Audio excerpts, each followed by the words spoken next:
Hi students, ఈ వీడియోలో 10th class first lesson real numbers తెలుగులో వాస్తవ సంఖ్యలు ఈ లెసన్ గురించి ఇంట్రడక్షన్ తెలుసుకుందాం.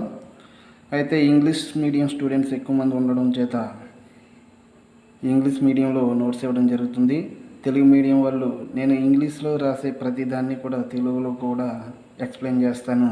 దాన్ని బట్టి నోట్స్ ప్రిపేర్ చేసుకోవాల్సిందిగా తెలియజేస్తున్నాను. ఈ లెసన్లో మనం అన్ని ప్రాబ్లమ్స్ కరెక్ట్గా చేయాలి అంటే తెలుసుకోవాల్సిన విషయాలు 4 ఉన్నాయి. అందులో మొదటిది ఫ్యాక్టరైజేషన్ చేయడం తెలుసుకోవాలి. రెండవది ఎల్సిఎం కట్టడం తెలియాలి, హెచ్సిఎఫ్ కట్టడం తెలియాలి. నాలుగవది ప్రైమ్ నెంబర్స్ అంటే ఏమిటో తెలియాలి.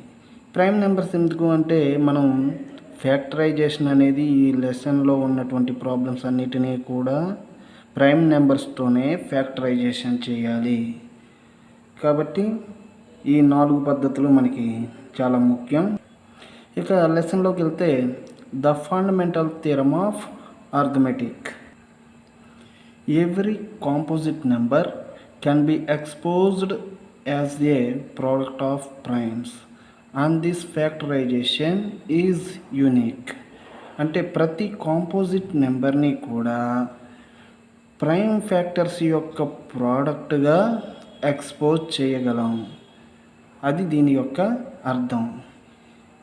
దిస్ ఫ్యాక్టరైజేషన్ ఈజ్ యూనిక్ అంటే ఇది ఒకే ఒక పద్ధతి, ఈ ఒక్క పద్ధతి మాత్రమే ఉన్నది అనే అర్థం.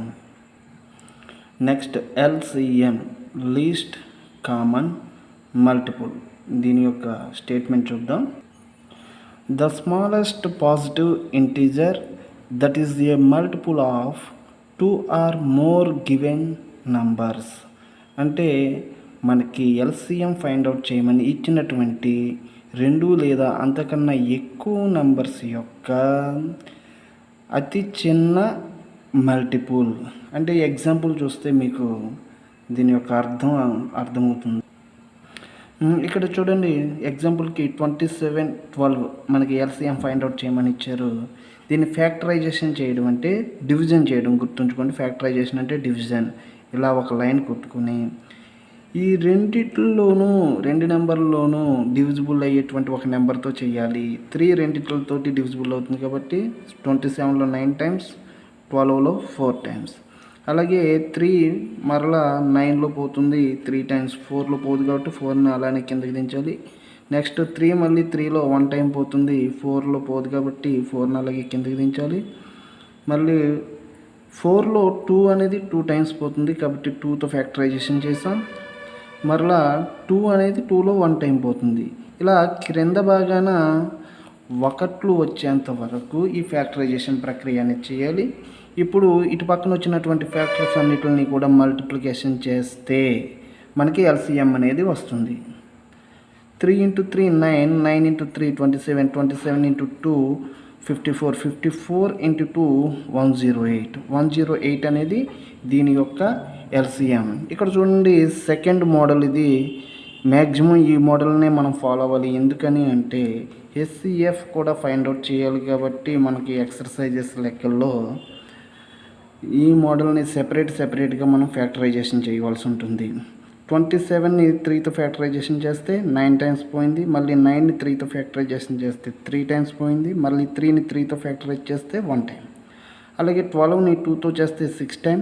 మళ్ళీ 6ని ఫ్యాక్టరైజేషన్ 2తో చేస్తే 3, 3ని 3తో ఫ్యాక్టరైజేషన్ చేస్తే 1 వచ్చింది. ఇప్పుడు 27కి ఏమేమి ఫ్యాక్టర్స్ వచ్చాయి? ఇటు పక్కన 3 × 3 × 3, 3 3s. నెక్స్ట్ 12కి ఏమేమి వచ్చాయి? 2 × 2 × 3. ఇప్పుడు ఎల్సిఎం ఎలా ఫైండ్ అవుట్ చేస్తామంటే ఇలా సెపరేట్గా ఫ్యాక్టరైజేషన్ చేసినప్పుడు ఎల్సిఎం ఈజ్ ఈక్వల్ టు 3 × 3 × 3. పైవన్నీ కూడా అలాగనే వేయండి, 3 × 3. నెక్స్ట్ 2 × 2.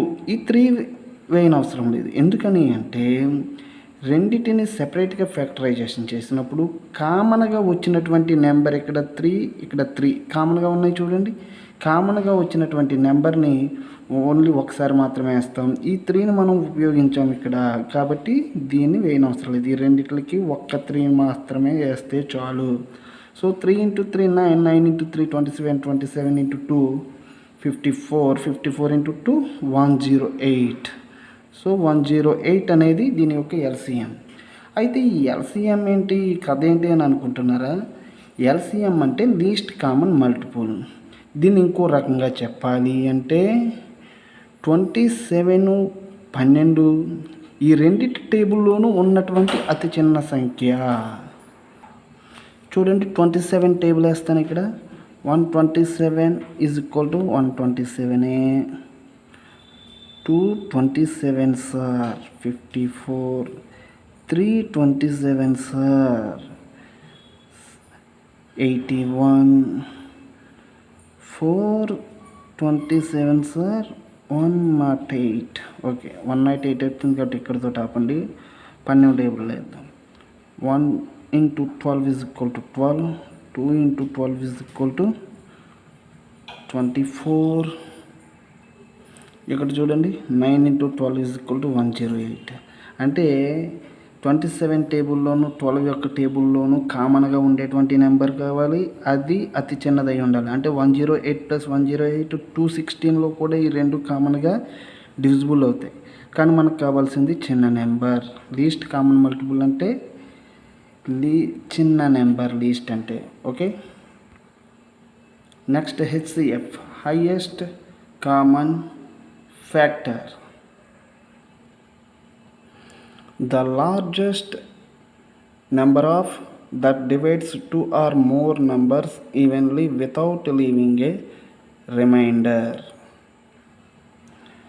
అంటే 2 లేదా అంతకంటే ఎక్కువ నెంబర్లను ఫ్యాక్టరైజేషన్ చేసినప్పుడు వచ్చినటువంటి కామన్గా వచ్చేటువంటి నెంబర్ని హెచ్సిఎఫ్ అంటారు. ఎగ్జాంపుల్ చూద్దాం. ఎగ్జాంపుల్కి అవే 2 నెంబర్స్ మనం తీసుకున్నట్లయితే 27, 12 ఫ్యాక్టరైజేషన్ చేద్దాం. 27 3తో ఫ్యాక్టరైజేషన్ చేస్తే, ఫ్యాక్టరైజేషన్ అంటే డివిజన్, మరలా చెప్తున్నాను. 27ని 3తో డివిజన్ చేస్తే 9 వస్తుంది. మళ్ళీ 9ని 3తో చేస్తే 3 వస్తుంది. 3ని 3తో చేస్తే 1 టైం పోతుంది కాబట్టి 1. అలాగే 12ను ఫ్యాక్టరైజేషన్ చేద్దాం. 2తో 12ని ఫ్యాక్టరైజేషన్ చేసినట్లయితే 6 వస్తుంది. 6 టైమ్స్ పోతుంది కాబట్టి. మరలా 2తో చేస్తే 3. మరలా 3ని 3తో ఒకసారి పోతుంది కాబట్టి 1 వస్తుంది. ఇప్పుడు చూడండి, ఫ్యాక్టర్స్ రాద్దాం.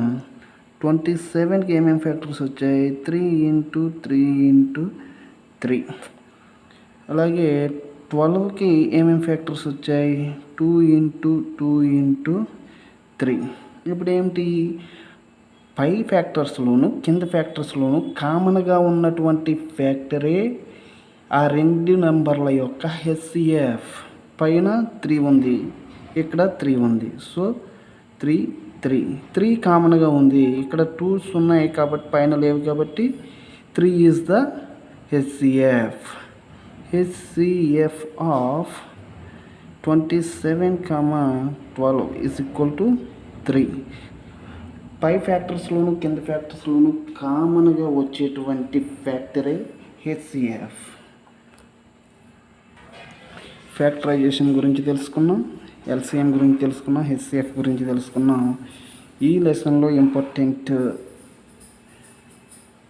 ఎల్సిఎం ఫార్ములా ఒకటి ఉంది. LCM into HCF is equal to A into B. ఈ ఫార్ములా చాలా ఉపయోగపడుతుంది ఈ లెసన్లో. ఎల్సిఎం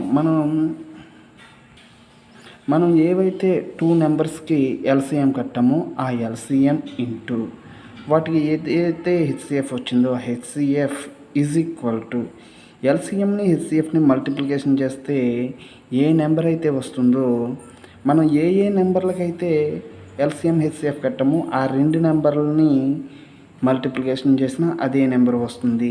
ఈ ఫార్ములాతో మనం చేసేటువంటి ప్రాబ్లమ్స్ ఉన్నాయి ఈ లెసన్లో. కాబట్టి ఈ ఫార్ములా అనేది చాలా ఇంపార్టెంట్. ఇకపోతే ఈ లెసన్కి సంబంధించిన ఇంపార్టెంట్ విషయాల్లో 4వ విషయం prime number. A number divides 1 and it self only that is called prime number. అంటే ఏదైనా ఒక నెంబరు 1తోనూ మరియు అదే నెంబర్తో డివిజిబుల్ అయితే అటువంటి నెంబర్ని ప్రైమ్ నెంబర్ అంటాం. ఎగ్జాంపుల్కి 1 to 100 లోపు ఉన్నటువంటి ప్రైమ్ నెంబర్స్ వేస్తాను. చూడండి ఈ విధంగా ప్రైమ్ నెంబర్స్ అనేవి ఉన్నాయి. 1కి 10కి మధ్యలో 2, 3, 5, 7. 10కి 20కి మధ్యలో 11, 13, 17, 19. 20కి 30కి 23, 19, 30, 40, 31, 37, 42, 50, 41, 43, 47. ఈ విధంగా ప్రైమ్ నెంబర్స్ అనేవి ఉన్నాయి. ఈ ప్రైమ్ నెంబర్స్తో మాత్రమే మనం ఫ్యాక్టరైజేషన్ చేయవలసి వస్తుంది కాబట్టి ఈ ప్రైమ్ నెంబర్స్ అనేవి చాలా ఇంపార్టెంట్, బాగా గుర్తుంచుకోవాలి స్టూడెంట్స్. అయితే ప్రైమ్ నెంబర్స్ కాకుండా మిగతా నెంబర్స్ని ఏమంటారు అంటే కాంపోజిట్ నెంబర్స్ అంటారు. వాటిని కాంపోజిట్ నెంబర్స్ అని ఎందుకు అంటున్నారు, ఇట్లా ప్రైమ్ నెంబర్స్ ఎందుకు అన్నారో చెప్పాను. 3కి 4కి మధ్యలో 5కి మధ్యలో 4 అనేది మిస్ అయింది. ఇది 1వ టేబుల్లో ఉంటుంది, అంటే 1తో డివిజిబుల్ అవుతుంది. 2వ టేబుల్లో ఉంటుంది, అంటే 2తోనూ డివిజిబుల్ అవుతుంది, 2 4. 4తో 4వ టేబుల్లో ఉంటుంది, 1 4 4. మిగతా నెంబర్లన్నీ కూడా చూడండి, ఇక్కడ 5 ఉంది, 1వ టేబుల్లోనూ 1తో డివిజిబుల్ అవుతుంది మరియు 5వ టేబుల్లో ఉంటుంది. అలా 1వ టేబుల్లోనూ మరియు 5వ టేబుల్లోనే అదే నెంబర్ యొక్క టేబుల్లో ఉండేటువంటి నెంబర్లైనా గుర్తుపెట్టుకోండి. మీరు అలా అయినా గుర్తుపెట్టుకోవచ్చు, ఇలా అయినా గుర్తుపెట్టుకోవచ్చు. ఇలా 2 కన్నా ఎక్కువ ఫ్యాక్టర్స్ ఉండేటువంటి నెంబర్ని కాంపోజిట్ నెంబర్స్ అంటారు. కాంపోజిట్ నెంబర్స్ అంటారు. వాటిని ప్రైమ్ నెంబర్స్ అంటారు. నెక్స్ట్ ఫ్యాక్టరైజేషన్ సిస్టమ్ చూడండి. ఫ్యాక్టరైజేషన్ సిస్టమ్ అంటే మనకి ఇచ్చినటువంటి నెంబర్ని ఏ నెంబర్తో మనం ఫ్యాక్టరైజేషన్ చేయాలి అనే విషయాన్ని ఎలా గుర్తించాలి. ఏదైనా ఇచ్చినటువంటి నెంబర్ యొక్క లాస్ట్ డిజిట్ 0, 2, 4, 6, 8 ఈ 5 నెంబర్లు ఉన్నట్లయితే, అంటే ఈవెన్ నెంబర్స్ ఉన్నట్లయితే దానిని మనం 2తో ఫ్యాక్టరైజేషన్ చేయవచ్చు. లాస్ట్ డిజిట్ 5 అయితే కనుక మనం 5తో ఫ్యాక్టరైజేషన్ చేయవచ్చు.